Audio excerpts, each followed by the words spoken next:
Hello, YouTubers and fellow artisans. Welcome to another adventure with Lemire Legends, home of 10,000 Lakes Taxidermy here in northern Minnesota. Thanks for joining us. We got another good one for you. Got some great value and entertainment for you along the way. In this one, we're going to show you on the fox squirrel how we had pulled the tail out. And this one, we're going to show you how we're going to reconstruct a tail, basically using this piece of rebar tie wire is what it is. So we're going to use that and some cotton and a little bit of twine here. You can use any thread for this, doesn't really matter. Cheap thread. This really isn't twine. I use this to sew my birds together and my small mammals. It's got some strength to it, so if you yank on it, you're not going to break it, and it does not. It's probably has a wax on it, so it doesn't rot on you. So anyways, what we're going to do is we're going to show you how to wrap a tail. And the reason we do that is here's some examples of some tails I've had around the shop here for a while for squirrels. We've got 3 different lengths of squirrel tails here, and you can wrap your own really for nothing. I mean, it's going to take us a few minutes here to do this, but I mean, on the market these days, these things astronomical in price, and there really is no difference. The only thing that's different is when you clean off the flashing from the mold off of these, this might slide down into your tail a little easier than this wood wool will, or not wood wool, I keep calling it wood wool, but it's cotton. So that's really the only difference. But if you saw us, we pulled the tail out of this this squirrel here, this fox squirrel, getting sidetracked here, too many things going on at one time. But anyways, yeah, so we're going to show you how to wrap a tail.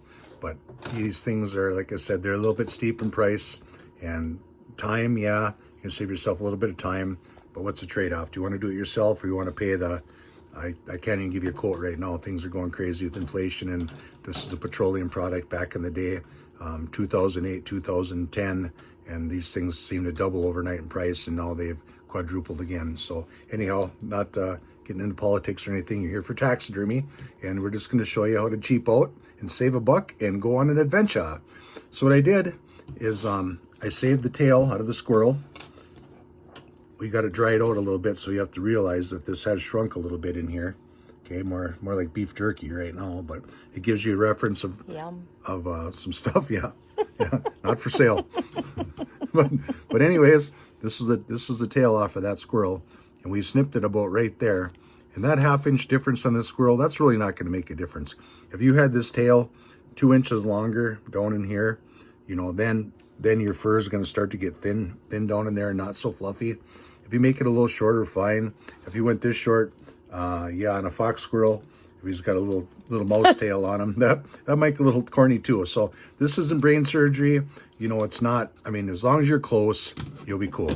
So what I did right here is I just kind of cut a piece of tie wire, and I kind of marked about where I'm going to stop wrapping my cotton batting. Okay, right about there with just a piece of painter's tape. And I figure that's about right. If the squirrel tail was here, if it was here, you know, we're close. So you get the gist. So anyways, pretty simple. When you get down in this area, it's pretty self-explanatory. When you get down this last, I would say 1, 2, probably 3 inches here, you really don't have to put any batting at all. It's not going to make a difference. No one's ever going to even say, oh geez, you know, you got for you Canadian friends up there with my Canadian accent, because I'm from northern Minnesota, but we can get into centimeters if you want, you know, I mean, but we're not going to get that detailed on this. We're just going to get it close. So what you want to do is basically just wrap a little bit of this around there, just like that. I'm going to start about right here. Okay, and then if you're right-handed, left-handed, however you want to do this, whatever works for you, I'm just going to kind of give you an idea how you get started on this, and then how you can just taper it upward. Now, what you want to do is you want to start really tight, okay, with your string, your twine, whatever you want to use, your grandma's yarn, you know, whatever you want to use. Of course, I'm getting up there in age too. Maybe it's my yarn, I don't know. Hey, you kid, get off my lawn. Oh, no, get out of my yarn. No, my yard. So anyways, a little entertainment while I just go round and round here. But you're getting an idea of how this works. We're just gonna work our way up.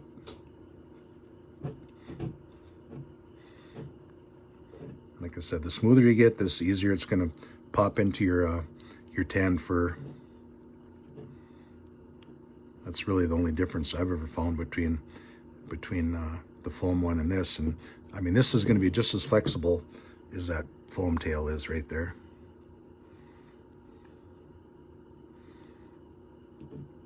So you can bend this any way you want. If you want that tail hanging down, if you want it up over the top of the back.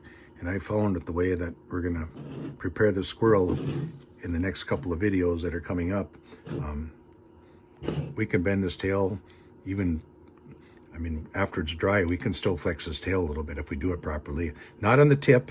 I mean, that might break off, but you can flex this.